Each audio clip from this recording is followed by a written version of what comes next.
السلام علیکم ورحمۃ اللہ وبرکاتہ۔ ریڈیو HRDF میں آپ کا استقبال ہے۔ بسم اللہ الرحمن الرحیم۔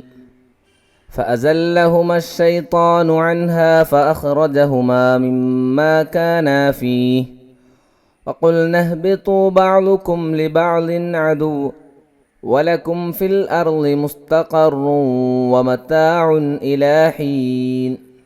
لیکن شیطان نے ان کو بہکا کر وہاں سے نکلوا ہی دیا اور ہم نے کہہ دیا کہ اتر جاؤ، تم ایک دوسرے کے دشمن ہو اور ایک وقت مقرر تک تمہارے لیے زمین میں ٹھہرنا اور فائدہ اٹھانا ہے۔ حضرت آدم اور حوا علیہ السلام ایک ایسے جوڑے تھے جنہوں نے بغیر کسی پابندی کے جنت کی نعمتوں سے لطف اندوز ہوتے ہوئے اپنی زندگی گزاری۔ انہوں نے اس درخت کے پھل کو کھا لیا جس سے خدا نے انہیں منع کیا تھا، لیکن ابلیس جس نے حضرت آدم کو دھوکہ دینے کی قسم کھائی تھی، جو اس کی ناکامی اور انحطاط کا ذمہ دار تھا، تو وہ آدم کو مسلسل بہکاتا رہا۔ کیا آدم کو سجدہ نہ کرنے پر اللہ اس سے ناراض نہیں ہوئے تھے؟ اللہ کی لعنت کی وجہ بھی یہی تھی۔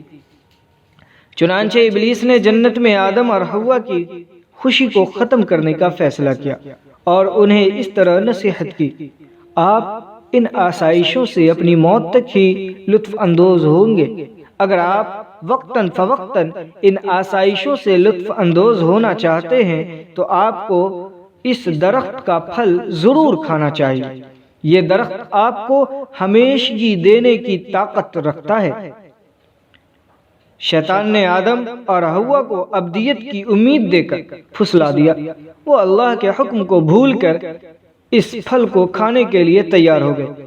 آدم اور حوا کی آمد کے ساتھ ہی زمین پر انسانی رہائش کا آغاز ہوا۔ انسان کو زمین پر اللہ کا نمائندہ بنا کر رہنا چاہیے۔ یہ نمائندگی حاصل کرنے والے پہلے شخص آدم تھے۔